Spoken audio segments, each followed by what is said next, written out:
Pasasing pinapasulyap-sulyap, nagpapapansin sa'yo. Umabot sa palitan ng mga mensahe, kilig na kilig ako. Kumusta, kain na, hello, magandang umaga.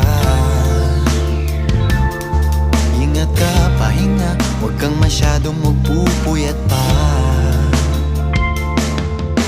Naramdaman ng puso na dahan-dahan akong nahuhulog sa'yo. Sa kada araw natin na pag-uusap, meron nang